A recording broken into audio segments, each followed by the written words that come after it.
What's going on, ladies and gentlemen? Fed Architect here, and in case you didn't know it, there's some big stuff happening this weekend with Titanfall 2. First, let's get started. It is a free play weekend, so it's multiplayer only, by the way. Of course, they're not giving a free trial for the single player that I know from everything I've read. But if you have EA access, you can start playing as of now. If you don't, then everybody will have access to it starting December 2nd. So that's the simple part. Next is some free DLC, just a simple one. It's the Angel City map that was originally in Titanfall 1 that they're releasing this weekend.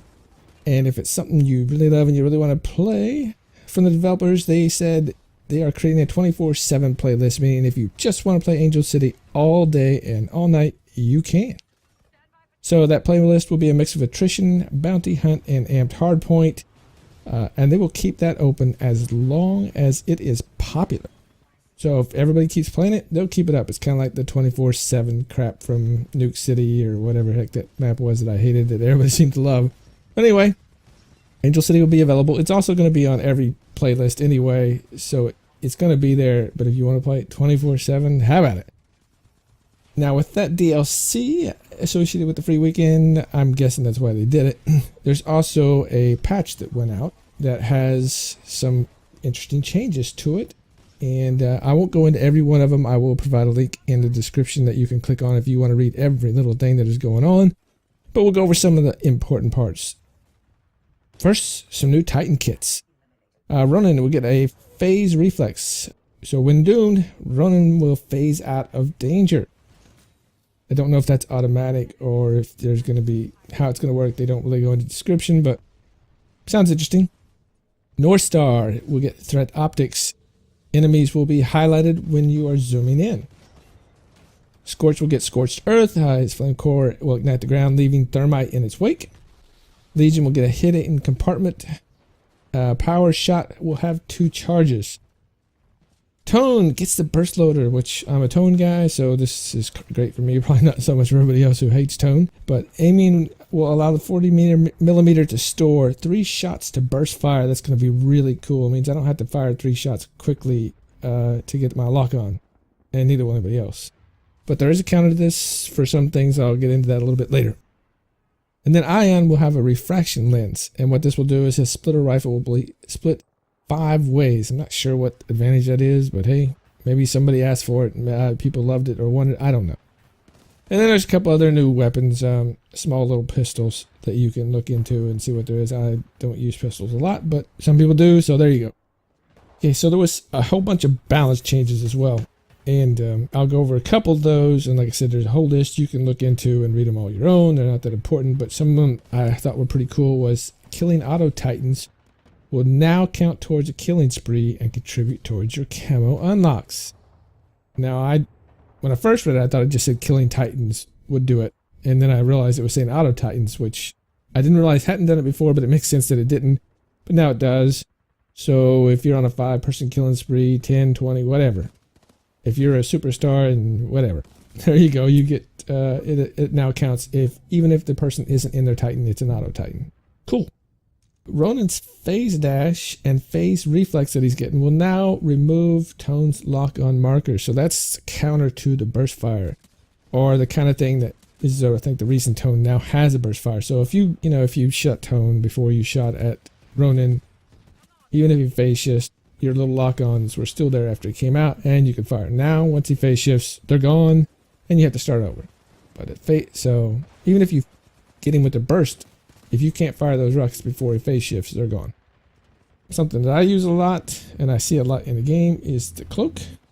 Has changed. The visibility of the cloak has been adjusted. It doesn't really go into it. I'm guessing it means it's a little easier to see. I don't know. Maybe it's harder to see. I can run by a lot of people, so I'm not sure how it could be harder, but you never know. And firing your weapon will now disable the cloak. It used to do this in Titanfall 1. And there was kind of a way, like if you could phase in and out, you could go into cloak and out real quick and not lose it while you're firing. I don't know how this one will work. Maybe it has to be something like that, because if you phase in and automatically you start firing and you're out of it, the cloak is a worthless thing. And then there's a bunch of separate things just for bounty hunt changes alone. But we'll go into just a few of them. Most of the score things, the boss titans are now worth 500 points. They were 600. Reapers are worth 100 points. They were worth 50. Stalkers are worth 30 points. They were 25. And this is the one that I think is the coolest or most important, is the score bar now shows teams total unbanked. That's the money that you're carrying around, bonus, as a yellow portion of the score bar. So the blue portion will be the actual score, or orange portion, the score that you or your other team has.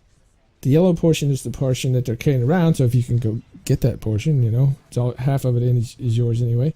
And which is kind of important, I think, because I don't think a lot of people realized that they had to put the money in the bank.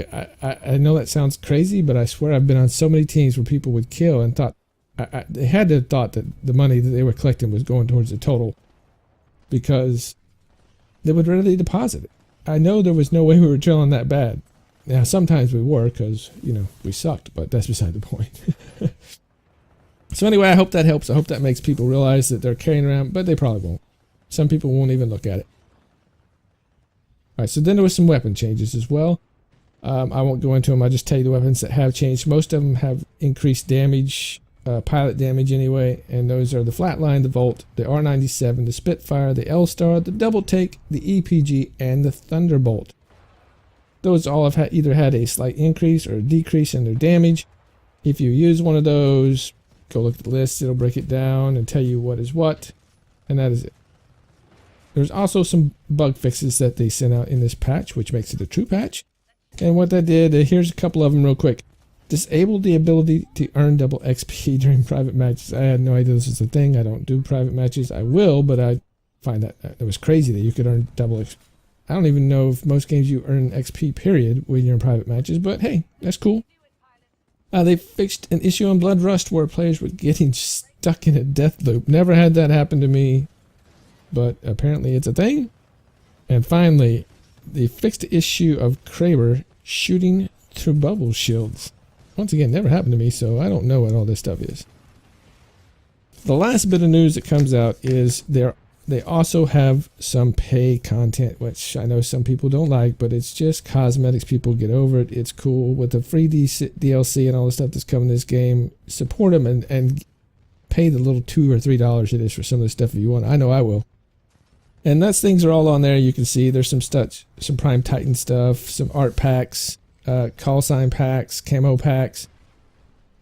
From what I've seen, they're like $2 to $3. I think maybe $4.99 for the Prime Titans, but cool as shit.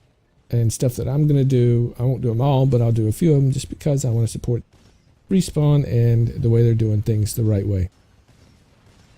So anyway, I hope this is some information that you can use and it helps you out. I don't normally like to rush out videos, but I wanted to get this information out to you. And other than that, have a great day, great weekend, and I'll catch you on the next one. All right. Take care, everybody.